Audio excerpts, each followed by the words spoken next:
The asshole for not returning my engagement ring after my fiance passed away. First time posting, sorry if I made any mistakes. I, 31 female, recently lost my fiance, 37 male, Jake.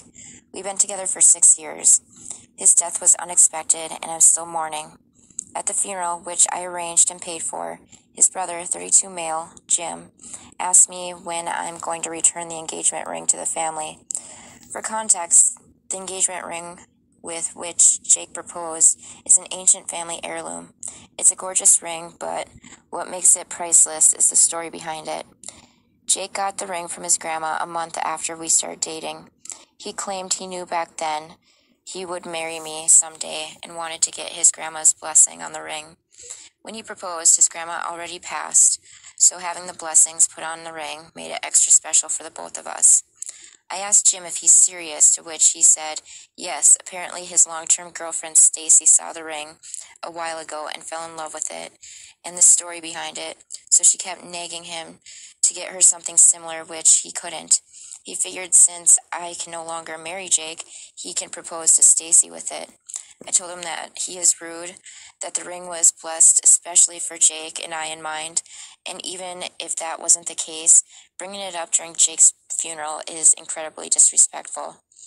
After the funeral, I got a message from Stacy saying it would mean the world to her to be the new owner of the ring, and I could always think of her and Jim's wedding as the bittersweet ending to my relationship. Ew. She said the ring was blessed, so one of the grandsons can marry the love of his life. And since Jim is the only living grandson left, he has a claim to it. I blocked her. My ex-mother-in-law also reached out to me and said that although she understands my pain, I can't keep the ring since it's a family heirloom, so I should suck it up and give it to Jim. I snapped and told her no, the ring is staying with me, and follow me to the grave if need be. It's a beautiful symbol of Jake's love, and I won't let Jim and Stacy sully that memory of him. The ring is legally mine, so all they can do is cry about it and be bitter. They keep harassing me on social media, saying I'm a bad person and that I stole the family heirloom to spite Jim and Stacy out of jealousy, but I ignore them. Today I met up with my brother, and he said that although Jim's approach was highly inappropriate, I'm being selfish for keeping the ring as a keepsake. I could always wear a different jewelry that Jake bought me in his memory, but they could never replace an heirloom that's been in their family for generations. I'm now back home, and I can't stop thinking about it.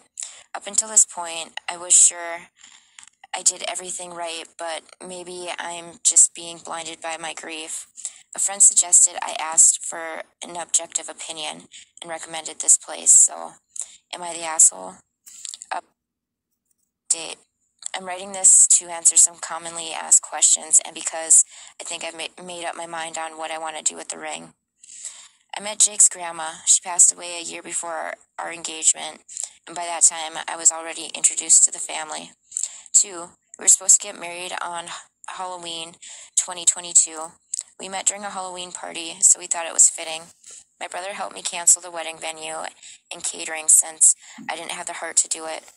3, we don't have children due to personal reasons. We never planned on having any biological kids. However, we did plan on adopting/fostering after our marriage was finalized. 4, Stacy did mention a couple times how gorgeous my engagement ring is and asked if she could try it on. I refused. Back then, I thought she was just trying to hint to Jim he should propose already. Didn't think she was actually interested in the ring itself. 5, the ring is legally mine. In Jake's will, I'm written as a beneficiary, and the will was written 2 years ago and hasn't been changed since. 6, Jake passed away in a work-related accident.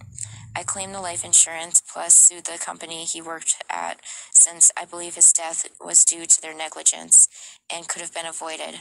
I'm currently in a legal battle with the company. 7, I paid for the funeral because I wanted to make sure everything was organized the way Jake would have wanted it. As horrible as it sounds, I was financially well off before Jake's death, and now due to his will, life insurance, and company compensation, I'm practically rich, so I had the funds to organize him a really nice funeral. 8, when I told ex-mother-in-law I'll take the ring to my grave, I meant it. When Jake passed, I considered joining him a couple of times before finally starting going to therapy. I don't think I'll ever date or get engaged again. It's too painful. 9. As for my decision, I would rather wait for hell to freeze over than let Stacy and Jim get the ring. For now, the ring is staying with me. However, I'm considering the following option.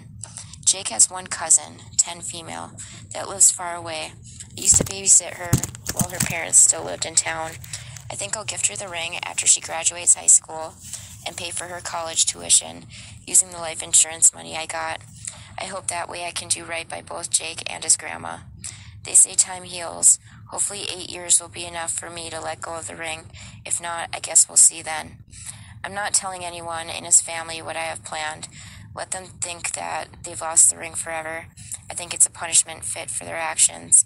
By the way, I lost the comment that said this, but someone compared Stacy to Gollum.